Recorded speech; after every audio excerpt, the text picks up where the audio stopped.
Antes mesmo de empunhar uma espada, ele já era temido. Enquanto outros reis eram forjados no ouro das coroas, Ricardo Plantageneta nasceu sob trovões, entre facas afiadas, alianças quebradas e ambição sem freios. Filho de um rei implacável e de uma rainha que desafiava imperadores, o futuro coração de leão cresceu em um mundo onde a piedade era fraqueza e o poder uma questão de sobrevivência. Ricardo nasceu em 8 de setembro de 1157, no Palácio de Beaumont, em Oxford. Era o terceiro filho de Henrique II da Inglaterra, o primeiro monarca da dinastia Plantageneta, e de Eleanor da Aquitânia, uma das mulheres mais poderosas e influentes da história medieval europeia. Com sangue de reis normandos e duques franceses correndo nas veias, Ricardo carregava desde o berço a herança da guerra e do mando. Na corte dos Plantagenetas, amor era raro e confiança inexistente. Henrique II, embora um estrategista brilhante, era dominador e paranoico. Eleanor, por sua vez, era uma rainha letrada, astuta e ambiciosa, que já havia sido casada com o rei da França antes de se unir ao trono inglês.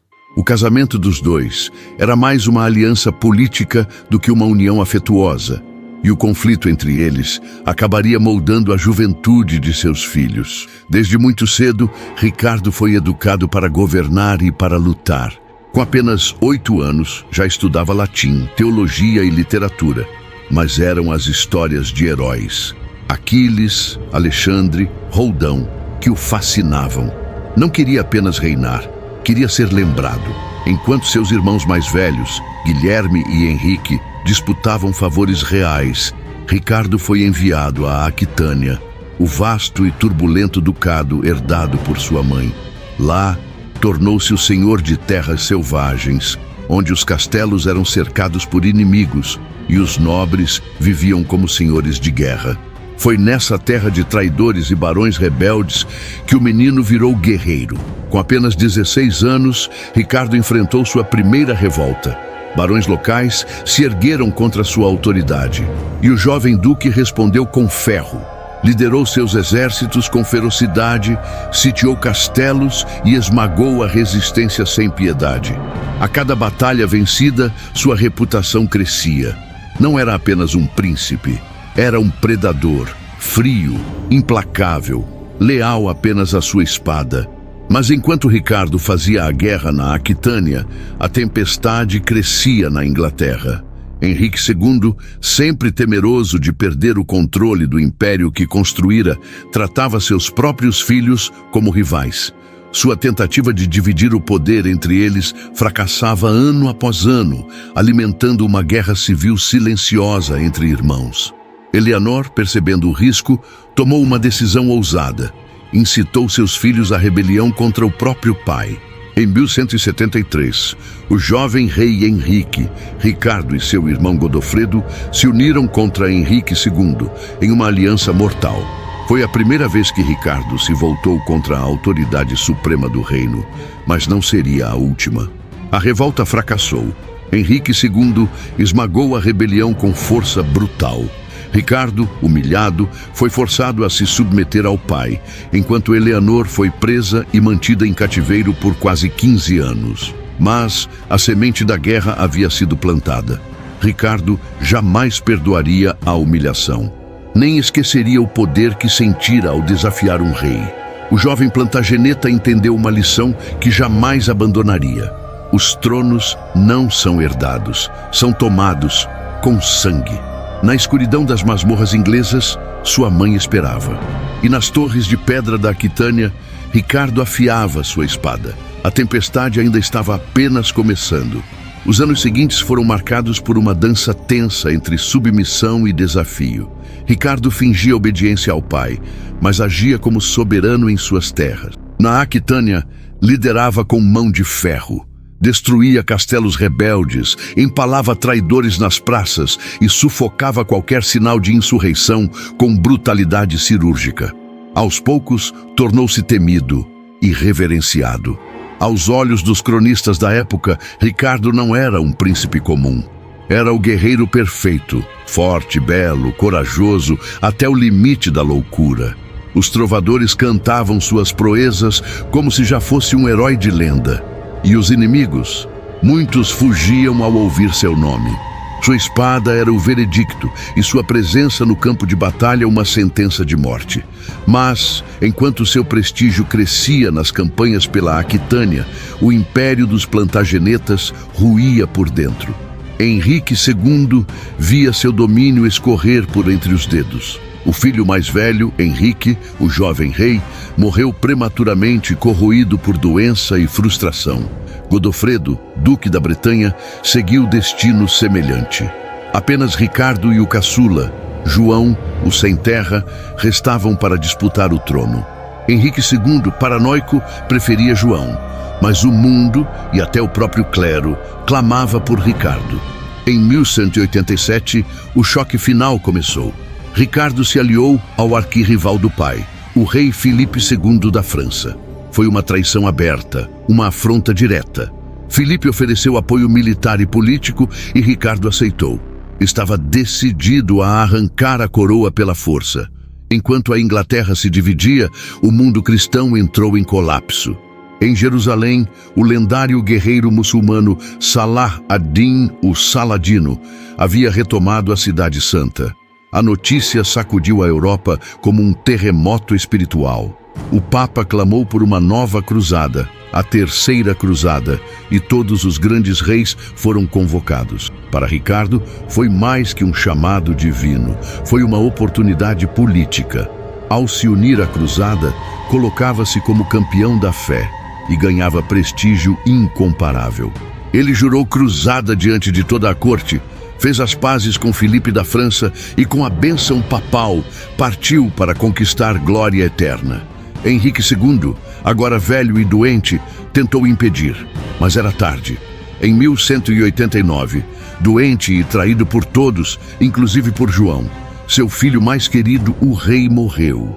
E Ricardo foi coroado rei da Inglaterra, com uma coroa de ferro, um coração de fogo e um exército cruzado ao seu lado. Sua coroação foi um espetáculo.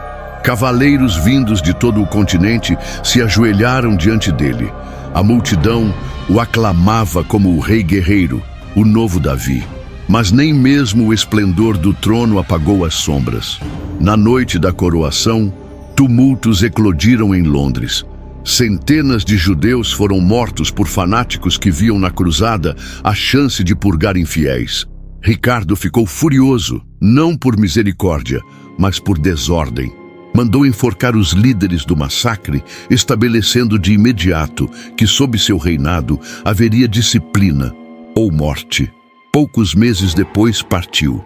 Deixou o trono nas mãos de ministros e confiou parte da Inglaterra ao imprevisível João. Mas Ricardo não queria governar da Torre de Londres. Ele queria entrar para a eternidade, empunhando sua espada no Oriente. E assim, o coração de leão zarpou para o mundo sagrado, onde reis morriam pela fé e lendas nasciam com o sangue derramado na areia quente da Palestina. O mar Mediterrâneo fervilhava com embarcações armadas e estandartes ao vento.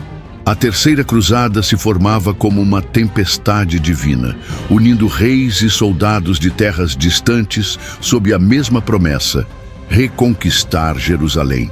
No centro dessa cruzada, erguia-se Ricardo I da Inglaterra, mais do que um rei, um símbolo vivo da espada e da fé.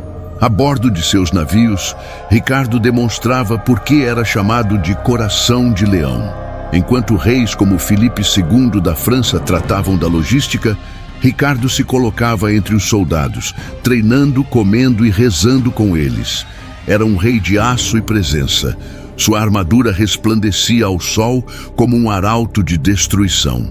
Sua fé, embora endurecida pelo sangue, não era fingida. Seu destino o levou primeiramente à Sicília, onde enfrentou resistência inesperada. O trono local estava em disputa após a morte de Guilherme II, e o novo governante, Tancredo, relutava em ceder à presença inglesa. Ricardo não discutiu. Sitiou Messina, incendiou navios inimigos e ergueu a bandeira da Inglaterra no topo das muralhas em questão de dias. O rei da cruzada mostrava ao mundo que piedade não era sua virtude favorita. Depois de resolver a crise na Sicília, Ricardo partiu para Chipre, onde encontrou mais uma oportunidade de impor sua autoridade. A ilha era governada por Isaac Comneno, um tirano que ousou desafiar a cruzada. Em resposta, Ricardo desembarcou com força total. Em pouco tempo, dominou o território, capturou Isaac e o acorrentou com correntes de prata. Pois ouro seria honra demais, disse. Foi em Chipre também que Ricardo selou um momento simbólico de seu reinado. Casou-se com Berengária de Navarra, que viajara até ali para encontrá-lo. Mas o casamento foi breve, quase cerimonial. O coração de Ricardo pertencia a outro ideal, não a esposa, mas a guerra. Por fim, em 1191, Ricardo e seu exército desembarcaram em Terra Santa. A cruzada já se arrastava sob o comando de outros líderes, como o rei francês Filipe II e o imperador alemão Frederico Barbarossa, este último morto no caminho, afogado em um rio da Anatólia. Restava a Ricardo liderar com punho firme e transformar a cruzada em algo mais que uma promessa vã.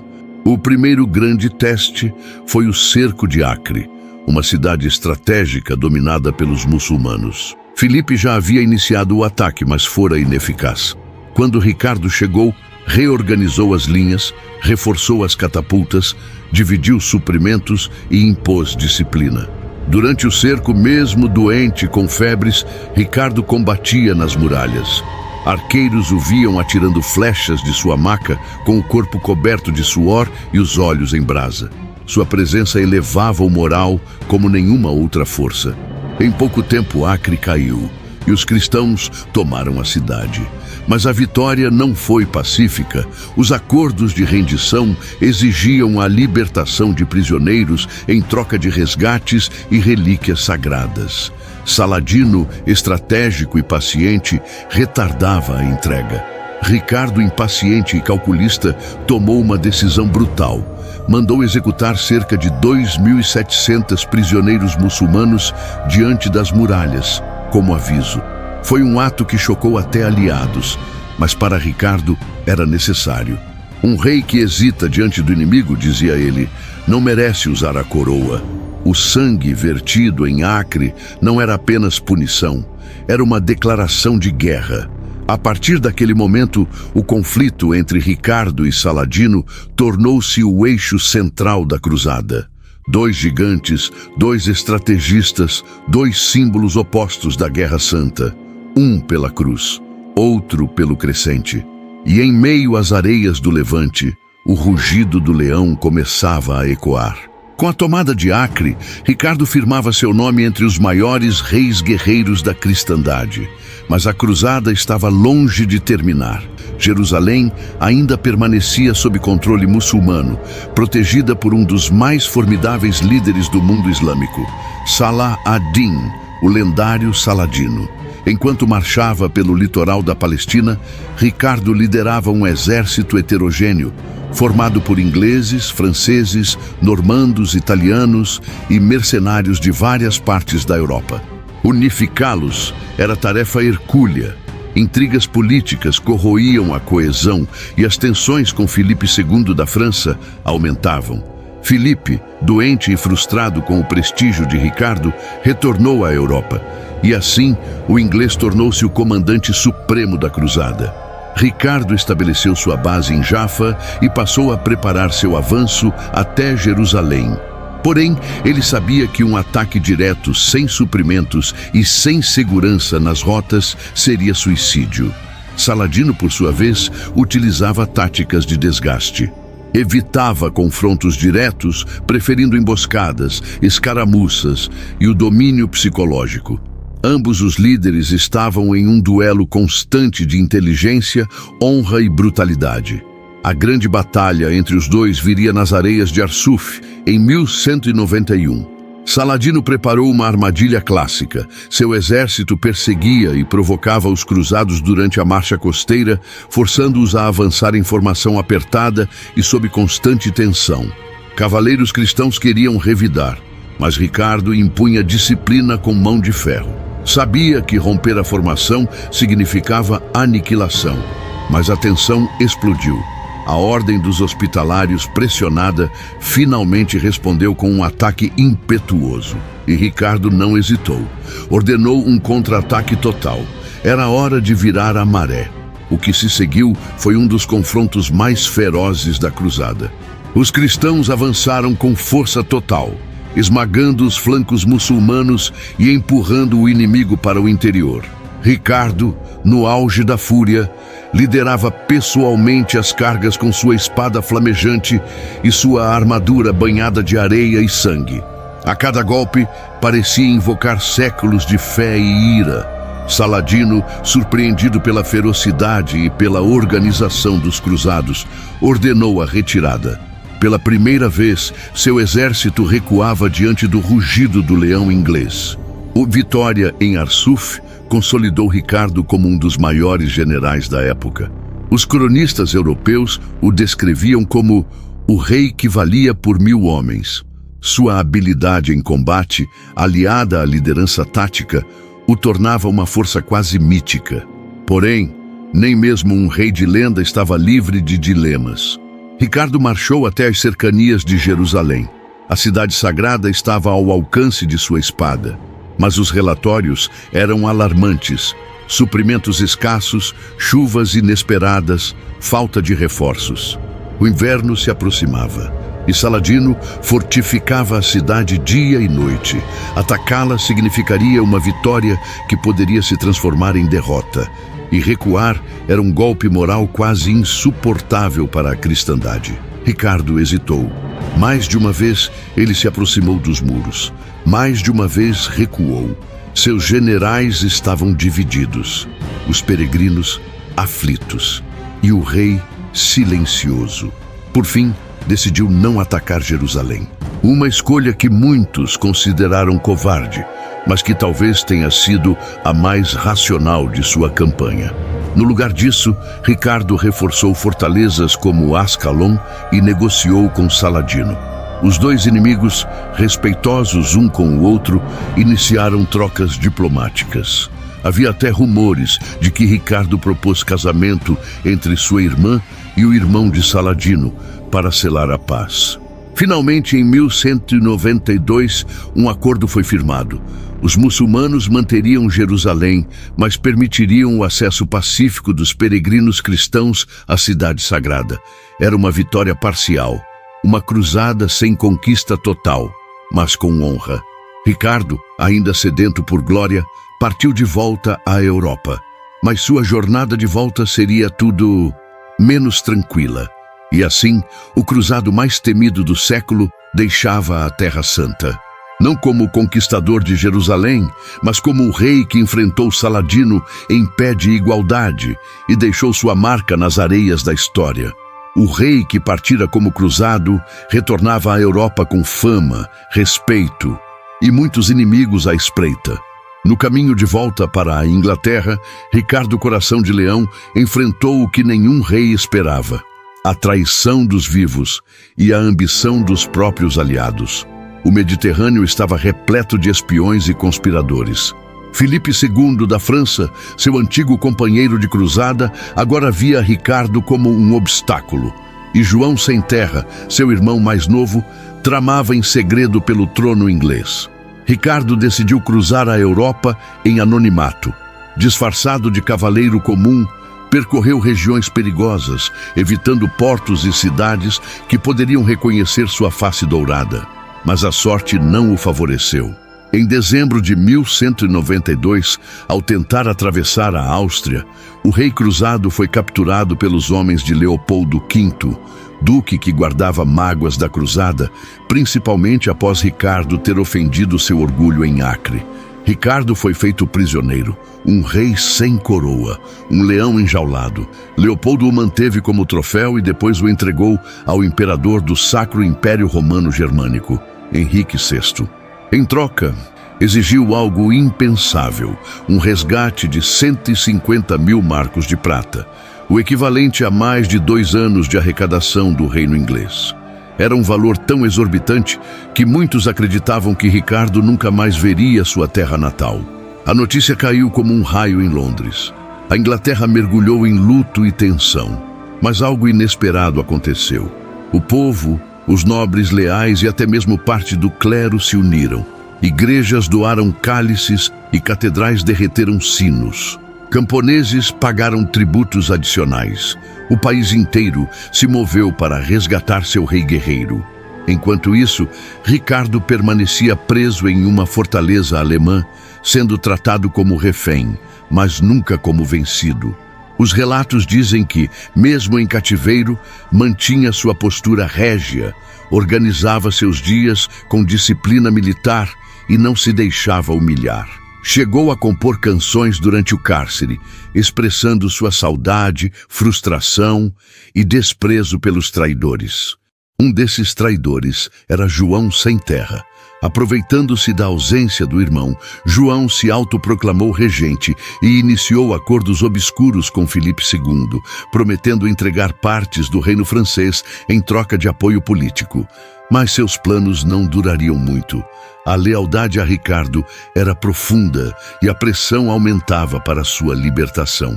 Em fevereiro de 1194, o pagamento foi concluído. A prata foi transportada em comboios guardados como relíquias sagradas. O mundo assistia, surpreso, à libertação do rei, que mesmo preso, não havia sido esquecido.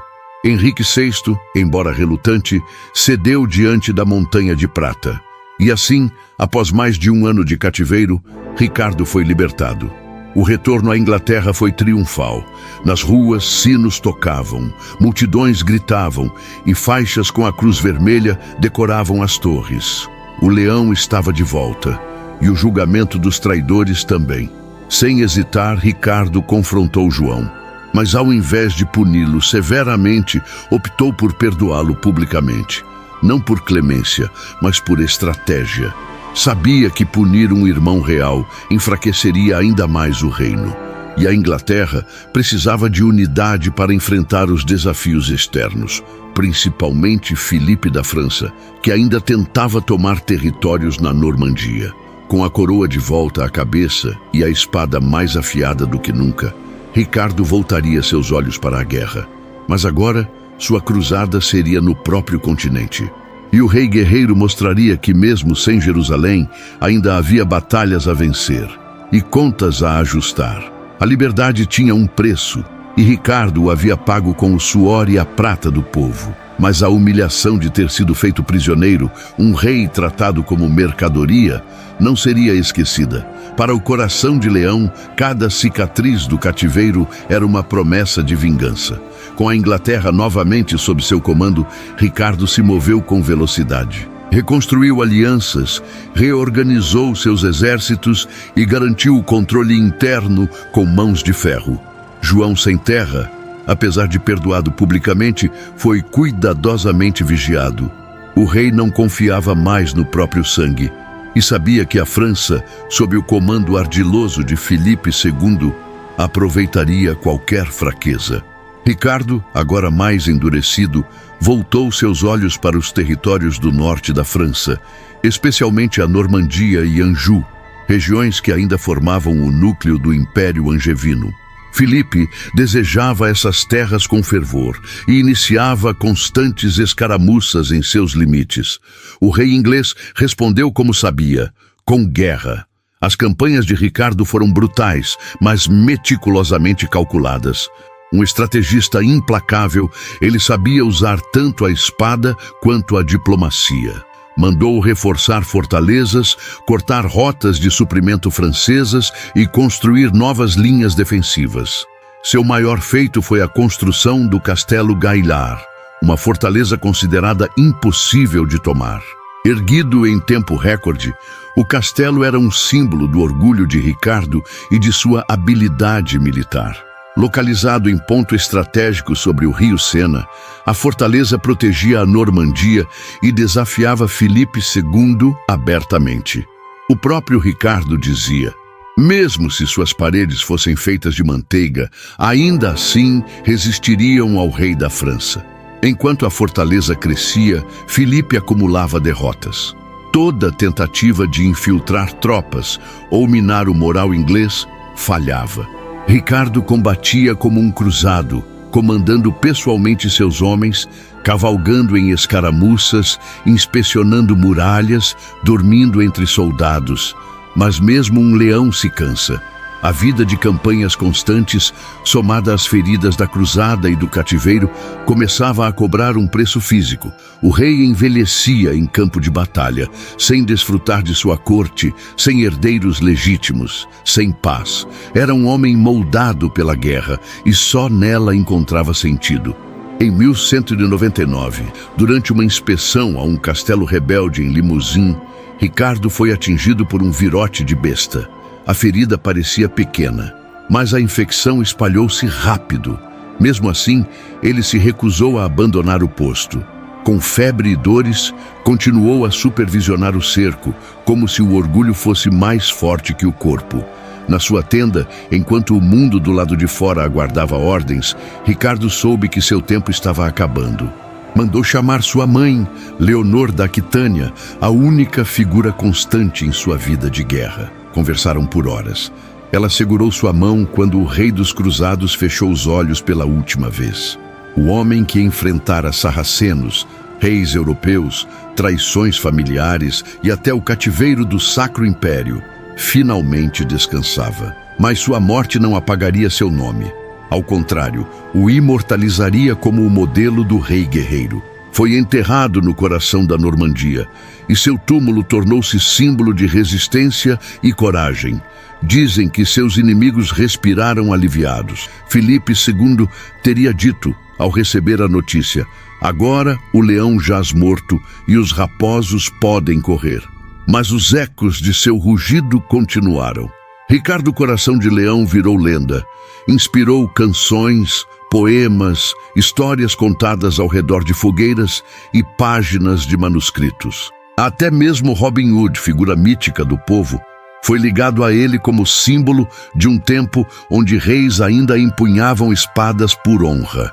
O rei não reconquistou Jerusalém, mas conquistou algo maior, o coração de uma era que jamais o esqueceu.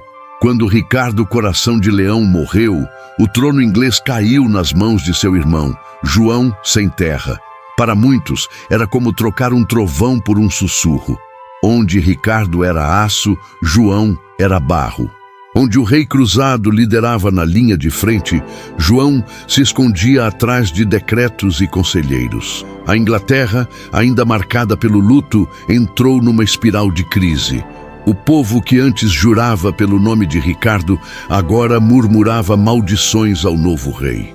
Os barões, que mal toleravam a autoridade de um leão, desprezavam o rato que o sucedera. João herdou mais do que a coroa. Herdou também a inimizade de Filipe II da França, que agora via a oportunidade perfeita de destruir o Império Angevino. Sem a espada de Ricardo para proteger seus territórios, as possessões inglesas na França começaram a ruir como castelos de areia. O caos se alastrava. As fortalezas normandas caíam uma a uma.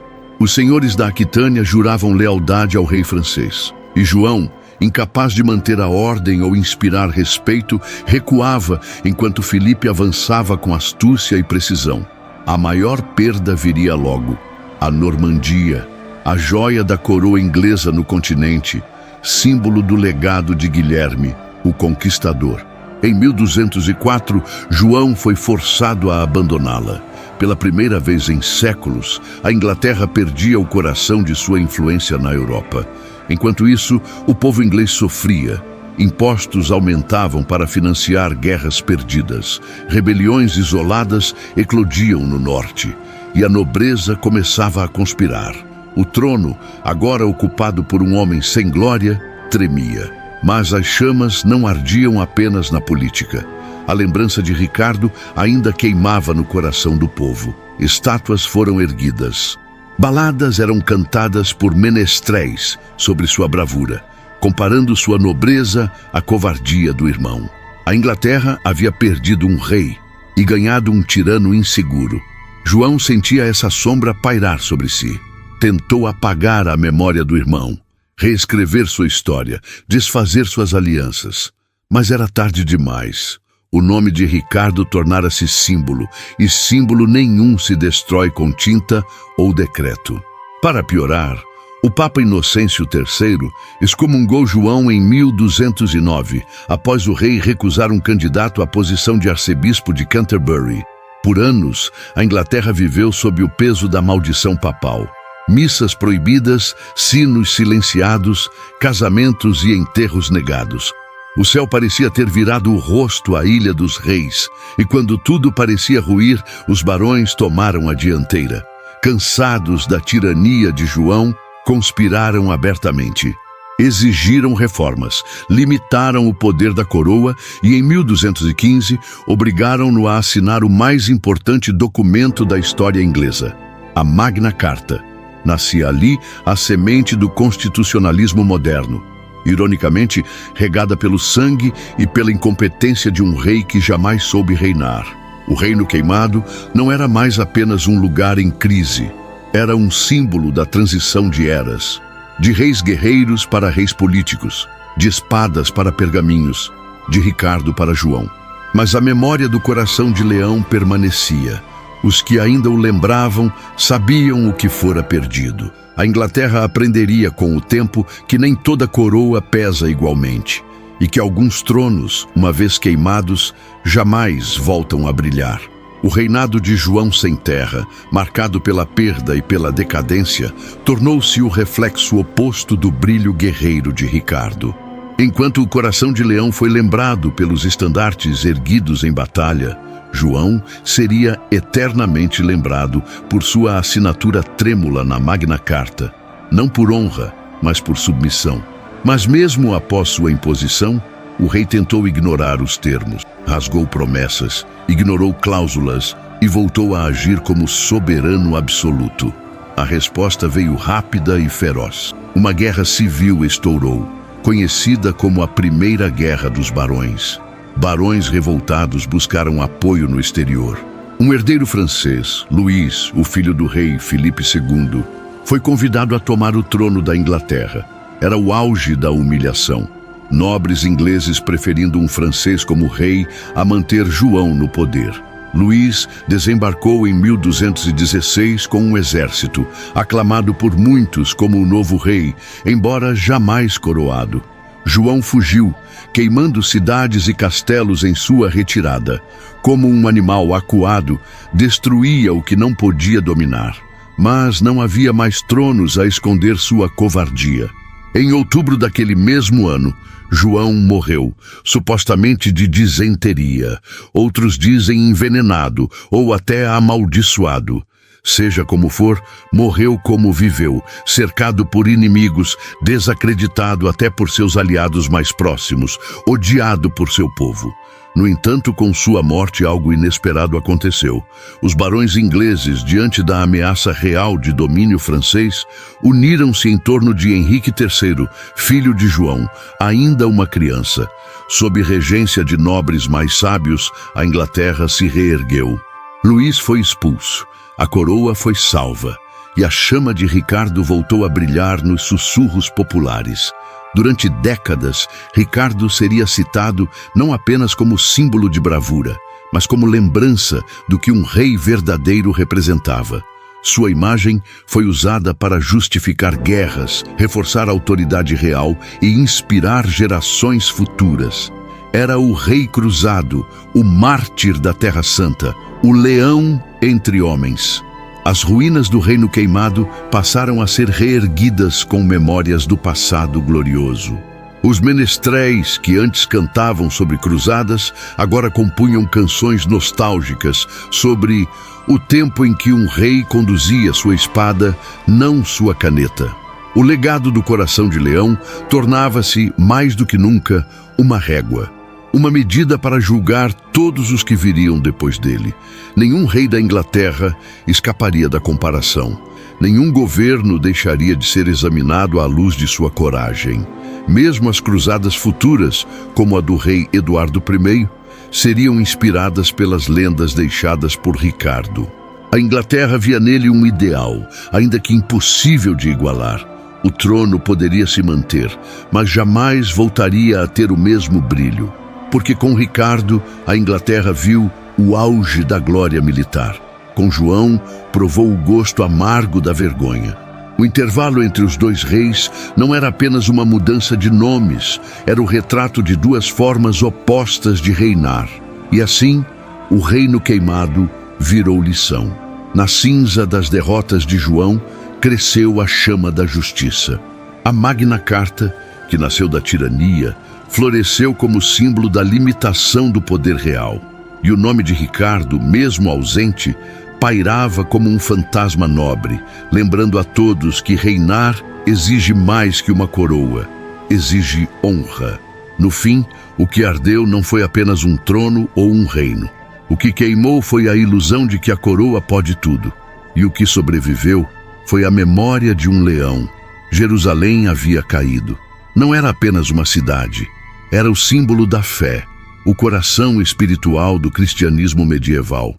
Em 1187, Saladino, o sultão do Egito e da Síria, havia reconquistado a cidade santa dos cruzados após a decisiva batalha de Hattin. Quando a notícia chegou à Europa, o choque foi imediato. Reis, papas e camponeses se uniram em um clamor. Jerusalém precisava ser libertada. E entre todos os monarcas que responderam ao chamado, um nome se ergueu com mais fervor: Ricardo Coração de Leão. Recém-coroado rei da Inglaterra, Ricardo via a cruzada não apenas como uma missão sagrada, mas como uma oportunidade de glória. Como seu pai Henrique jamais havia lutado pela fé e seu irmão João era desprezado, Ricardo viu em Jerusalém o palco ideal para se provar o maior rei de sua geração. Deixou o reino aos cuidados de administradores e partiu com fúria santa. Ao lado dele, outros reis marchavam: Frederico Barbarossa, o imperador alemão, e Felipe Augusto, rei da França. Era a maior coalizão cristã desde as primeiras cruzadas e prometia reconquistar a Terra Santa com aço e sangue. Mas logo a cruzada começou a rachar. Barbarossa morreu afogado antes mesmo de chegar à Palestina. Seu exército, sem liderança, se dispersou. Felipe Augusto, rival político de Ricardo, envolveu-se em intrigas e abandonou a campanha após disputas sobre territórios e glórias. Restou a Ricardo o fardo e a glória de enfrentar Saladino quase sozinho. E assim, o rei inglês tomou para si o comando da cruzada. Desembarcando na Terra Santa, Ricardo não encontrou campos dourados de promessa, mas ruínas, pestes e um exército cruzado frágil, moralmente esgotado. Ele reergueu tropas, fortaleceu posições e começou uma série de campanhas implacáveis, não apenas com coragem, mas com brutal eficiência.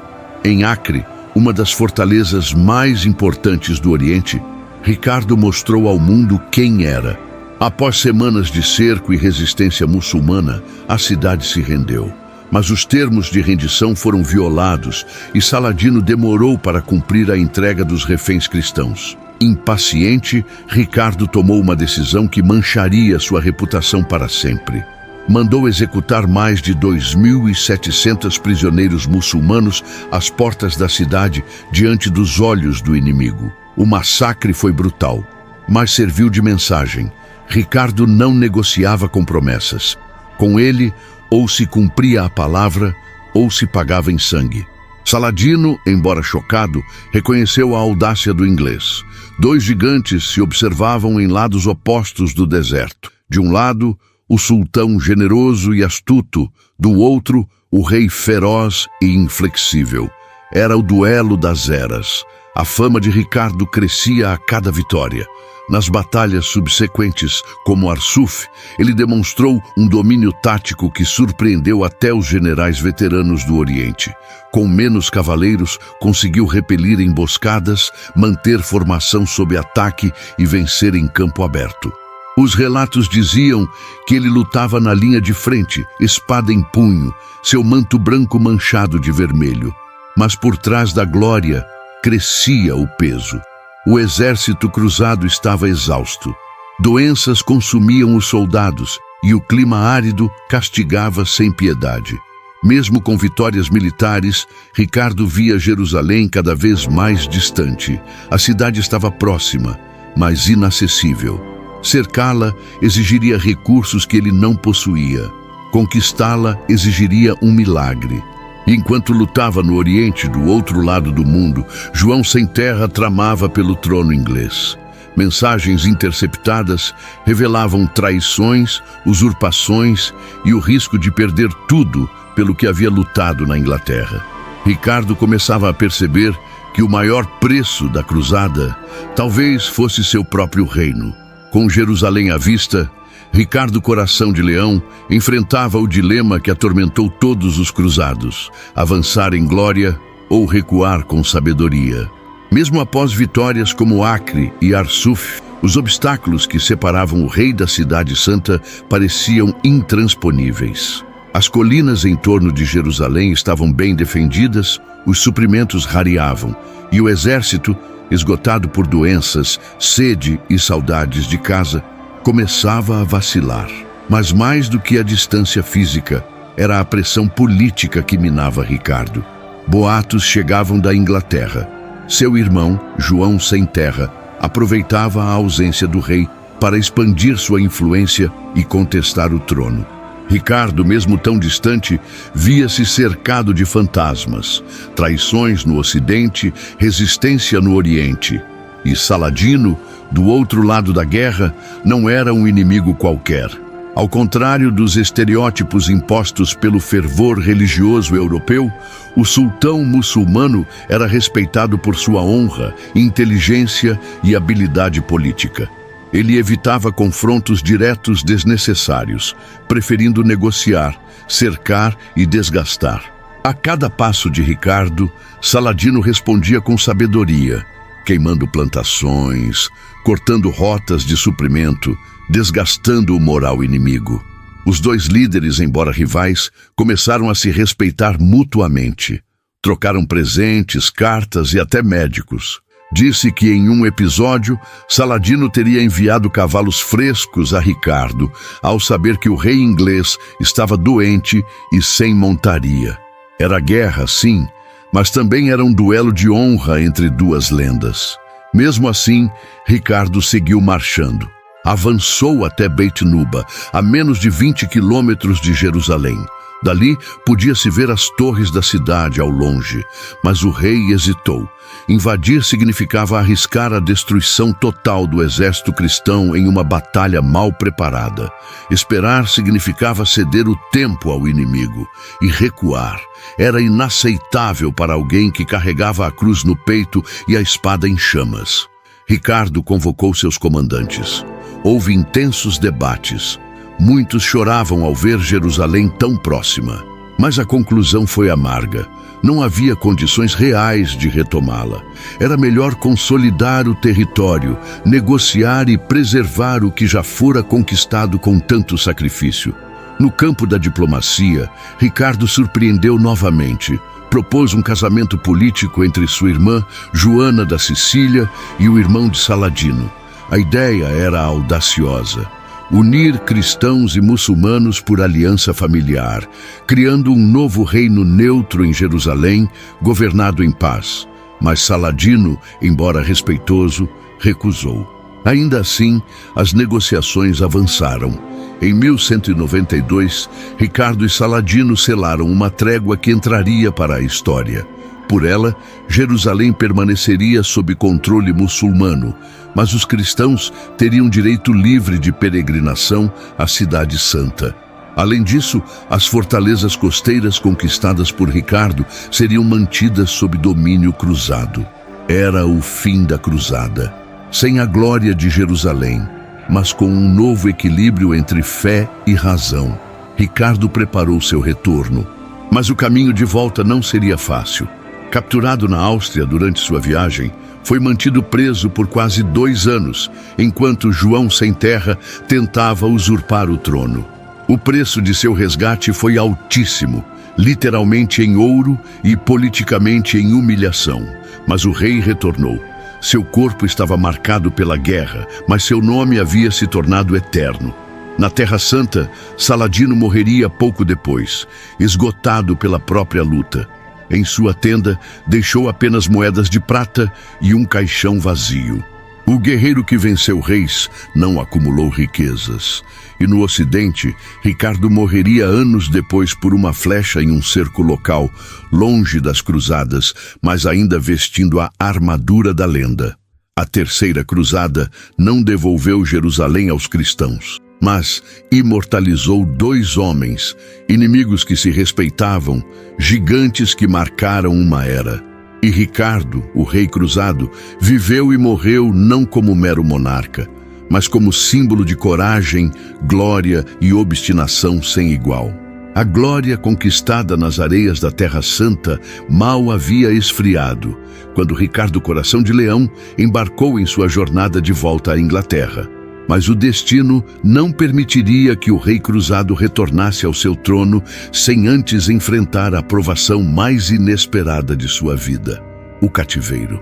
Era o fim do ano de 1192. Disfarçado de cavaleiro comum e acompanhado por poucos homens, Ricardo evitava rotas tradicionais.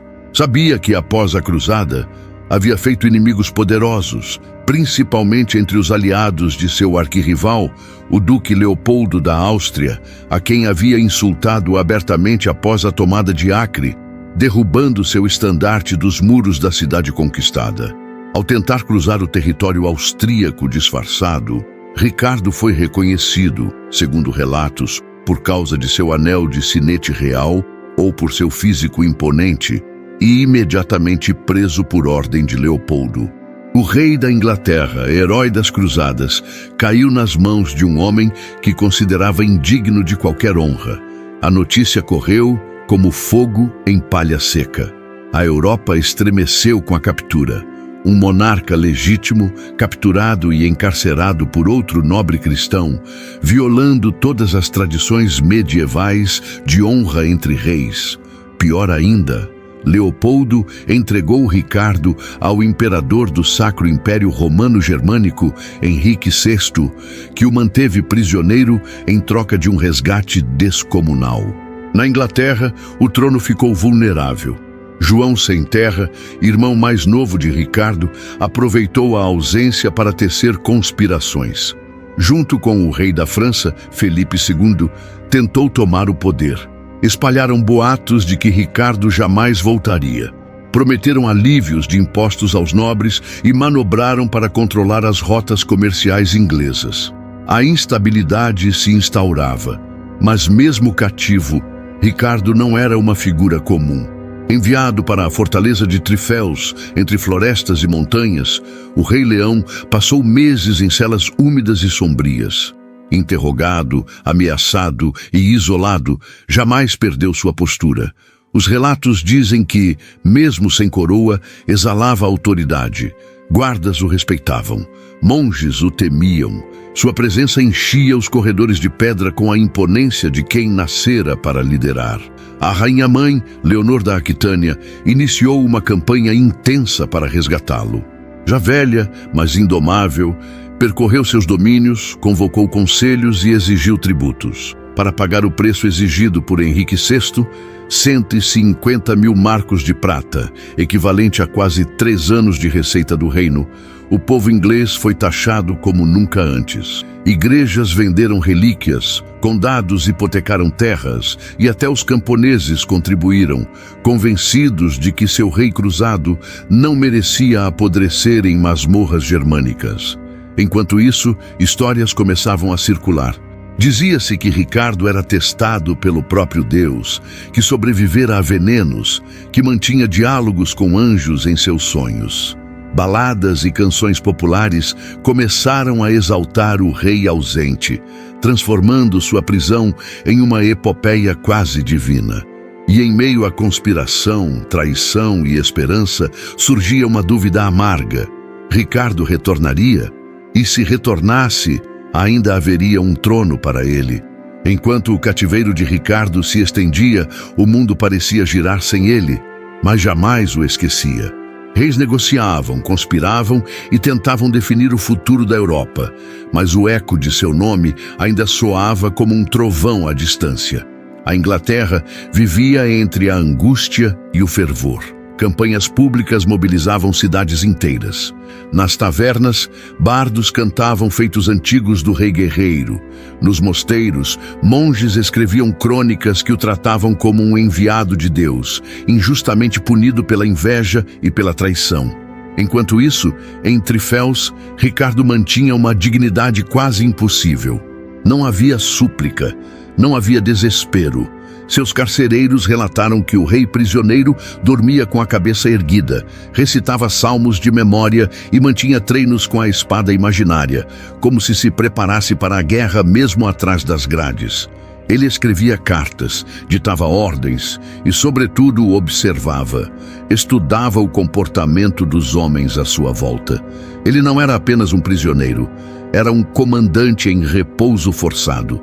Na França, Felipe II, cada vez mais inquieto com a possibilidade do retorno de Ricardo, ofereceu subornos ao imperador Henrique VI para que o mantivesse cativo por mais tempo.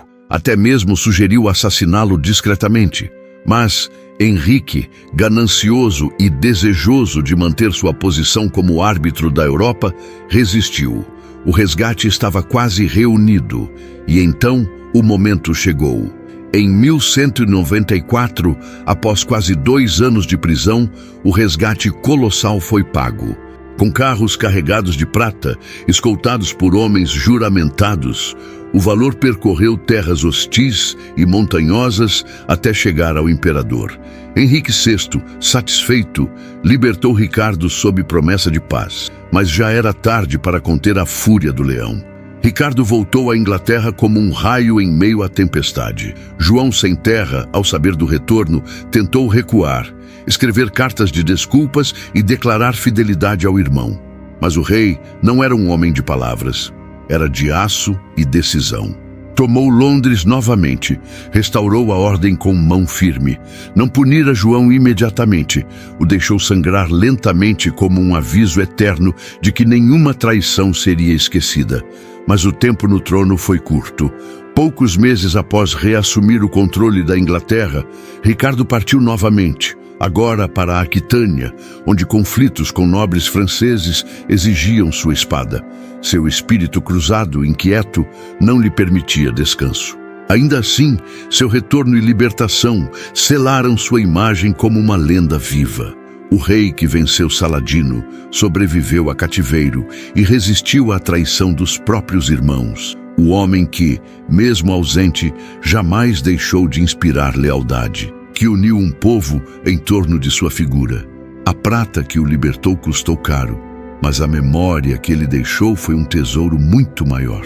Na Crônica dos Reis, poucos retornam do cativeiro com mais poder do que antes. Ricardo Coração de Leão foi um deles.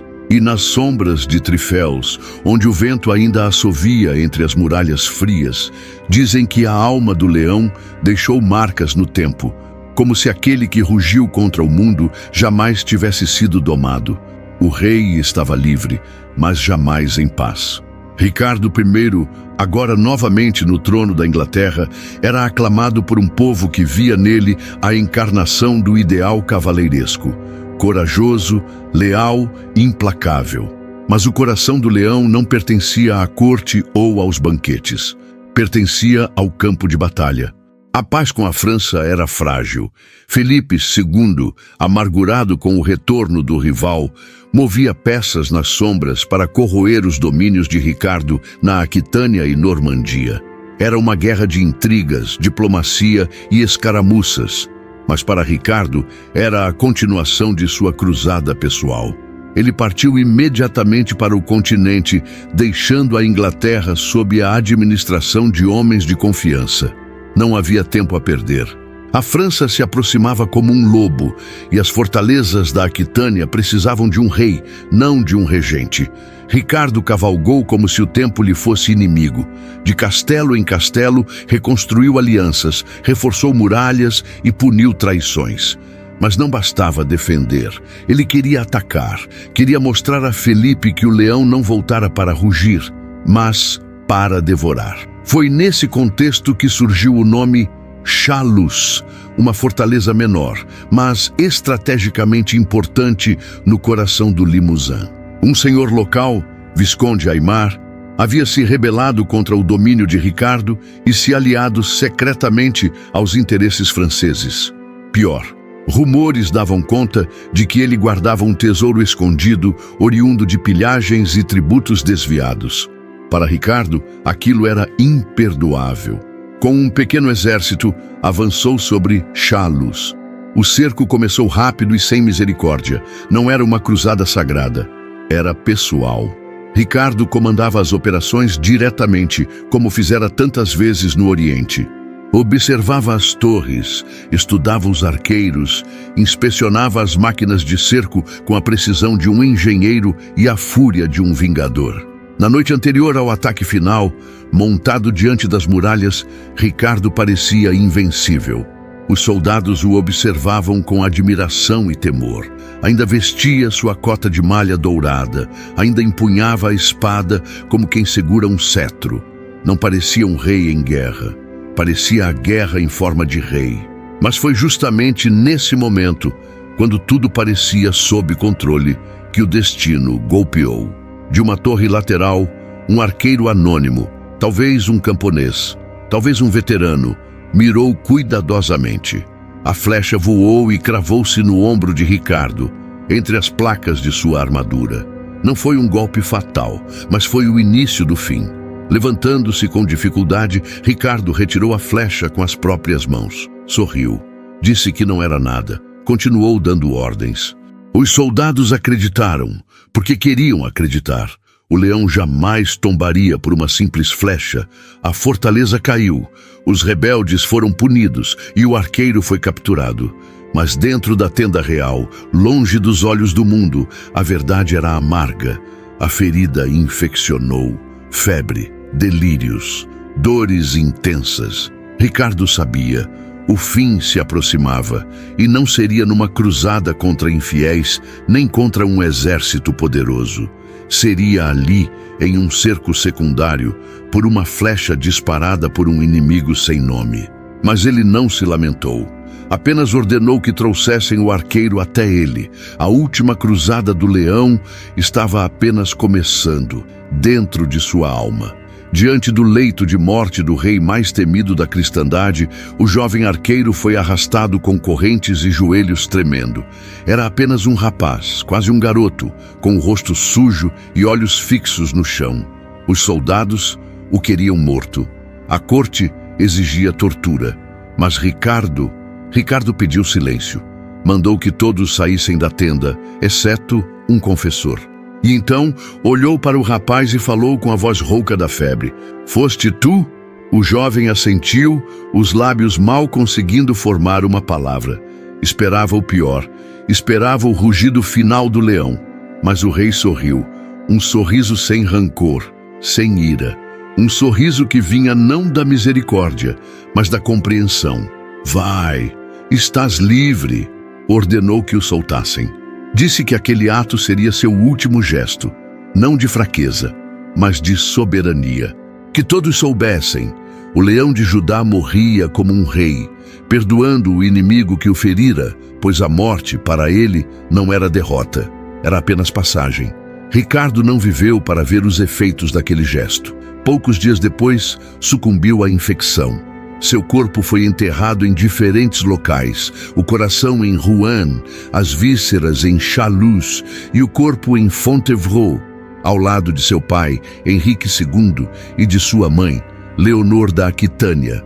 3 sepulturas, 3 símbolos, como se um único túmulo não fosse suficiente para conter a grandeza dividida de um rei guerreiro. A notícia da morte correu veloz pela Europa e pelo Oriente.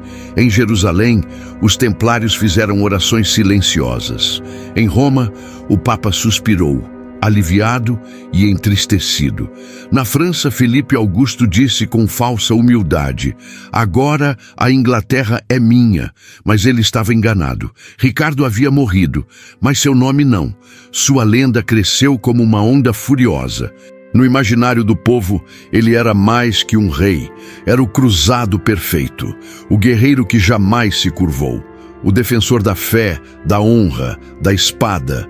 A imagem de Ricardo montado, com armadura reluzente e estandarte ao vento, tornou-se símbolo de coragem nos séculos seguintes.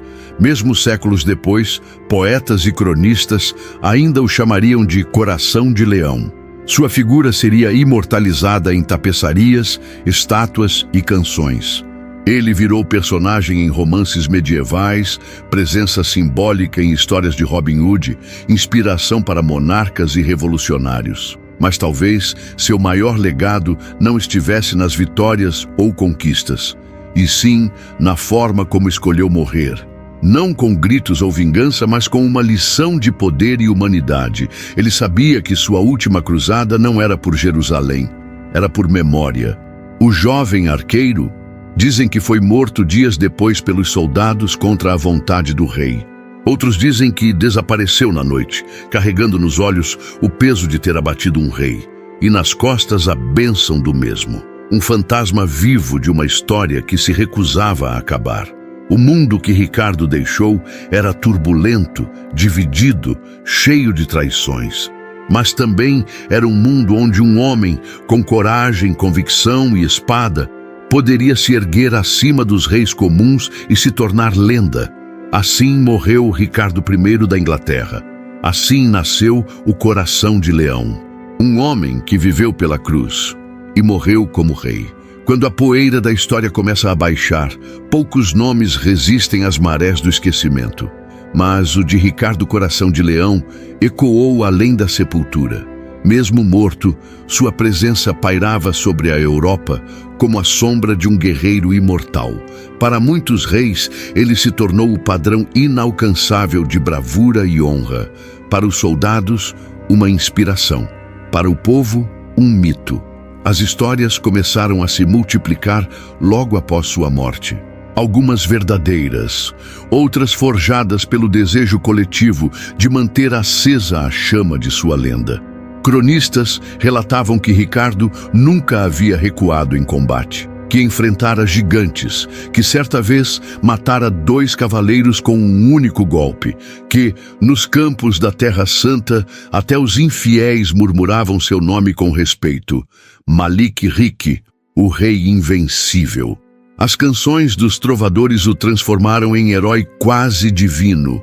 Poemas narravam feitos gloriosos, discursos inflamados e duelos que nunca aconteceram.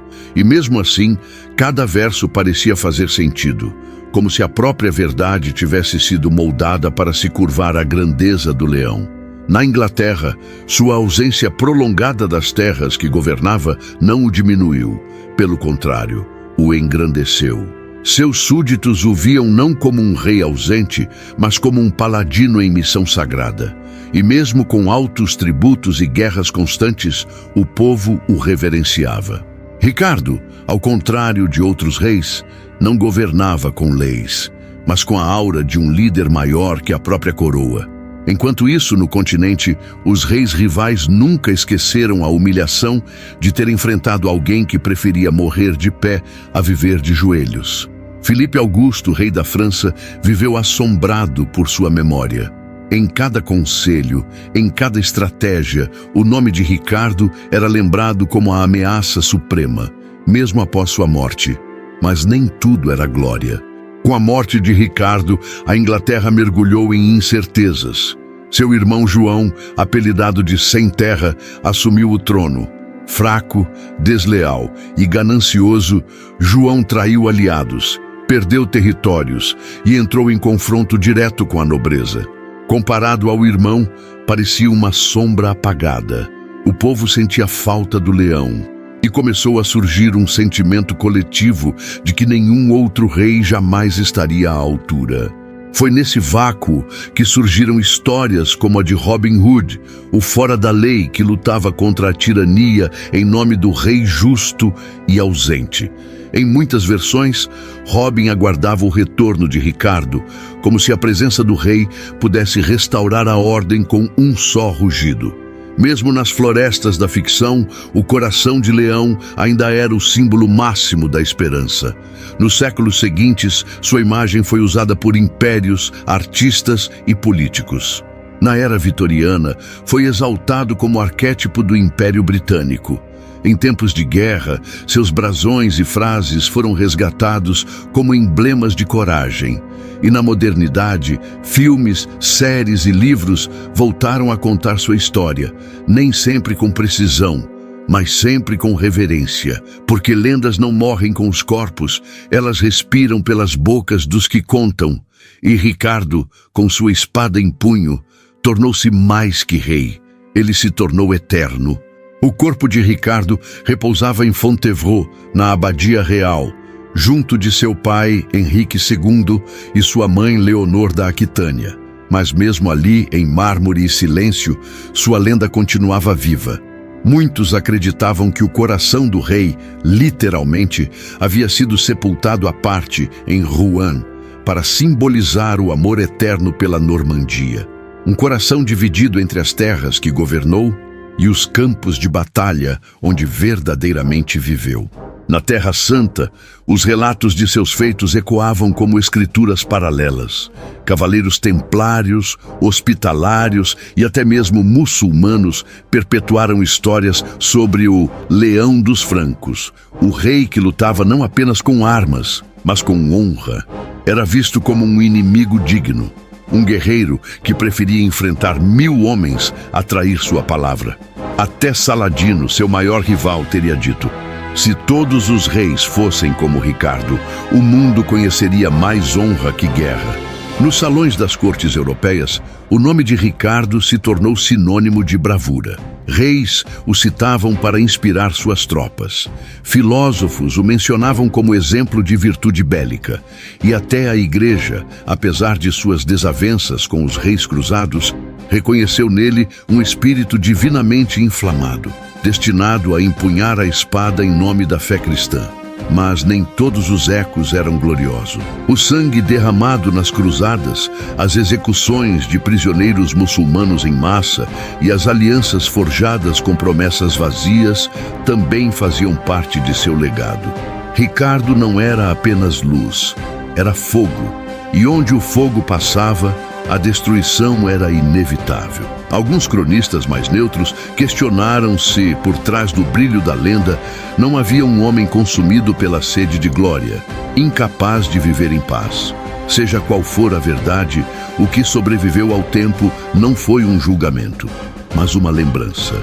Nos séculos seguintes, suas armas se tornaram relíquias. Sua espada coronel desapareceu, mas relatos diziam que ela fora maior do que as espadas comuns, como se tivesse sido feita para alguém destinado a moldar o destino do mundo com um único golpe.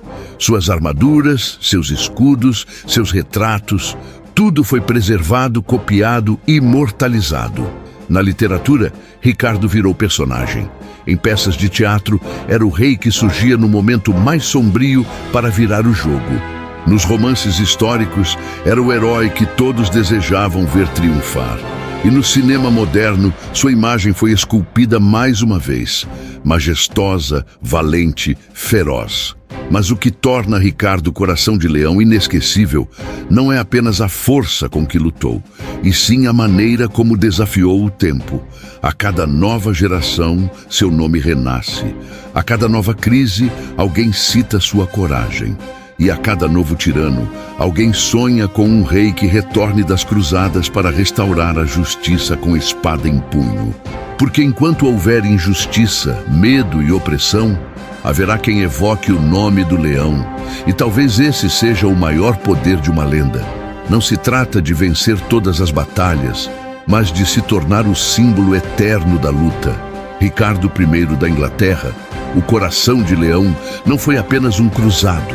Ele foi o estandarte de uma era, um rugido que nunca se calou, um rei que, mesmo morto, ainda cavalga nos campos da história.